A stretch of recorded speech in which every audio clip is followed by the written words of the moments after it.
Raja pada zaman dulu, mereka dapat uang dari mana? Mereka pajakin rakyat, kan? Mereka dapat uang. Uangnya dalam bentuk apa? Emas. Ya, perhatikan. Raja Salomo dulu, raja paling kaya yang pernah hidup di bumi ini, itu uangnya dari emas. Apakah Salomo perlu berinvestasi? Jawabannya tidak. Dia tidak perlu berinvestasi, ya. Dan yang dia kasih upahnya, yang bekerja sama dia, misalnya dia beresin kereta kudanya, itu dikasih kepingan emas. Apakah yang kerjanya beresin kereta kuda itu harus jadi investor? Pakai kepingan emasnya? Enggak, karena kepingan emasnya itu sama. Emasnya itu scarce dan desirable. Semua orang pengen emasnya, itu sulit untuk didapatkan. Jadi kalau lu punya profesi di zaman dulu, lu mau raja, lu mau tukang benerin kereta kuda, lu mau jadi koki, semuanya itu dapat emas yang emasnya sama. Emasnya ini nggak perlu diapa-apain lagi, bisa disimpan di bawah bantal.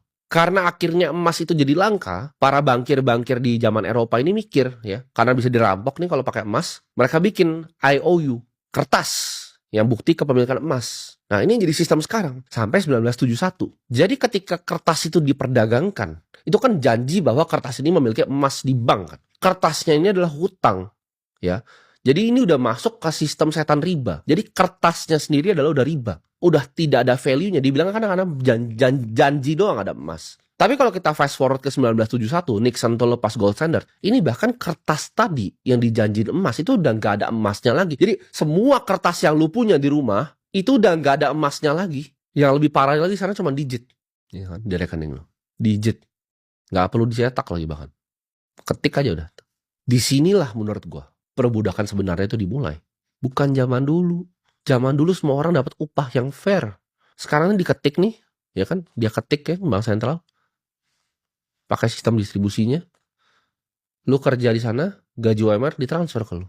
Diketik bahkan. Nggak ada yang perlu nambang untuk emasnya. Kalian bayangin ya, dokter itu dengan gaji 100 juta. Itu buying powernya juga berkurang tahun depan. Kalau misalnya 10% aja diambil buying powernya dengan dia cetak digitnya. Jadi makin banyak digit yang dia ketik, makin gak berharga uang dokter yang digaji 100 juta itu. Lu mau tahu ya, ini gue 2 kali kejadian di hidup gue. Gue ke rumah sakit, ke dokter.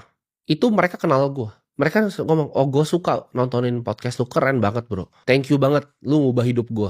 Dari gaji gue investasikan yang luar biasa. Kalau lu orang biasa ya. Lu bikin konten begini, terus lu denger begitu, lu bakal kayak, seneng gitu. Gua itu malah sedih. Lu mau tau kenapa?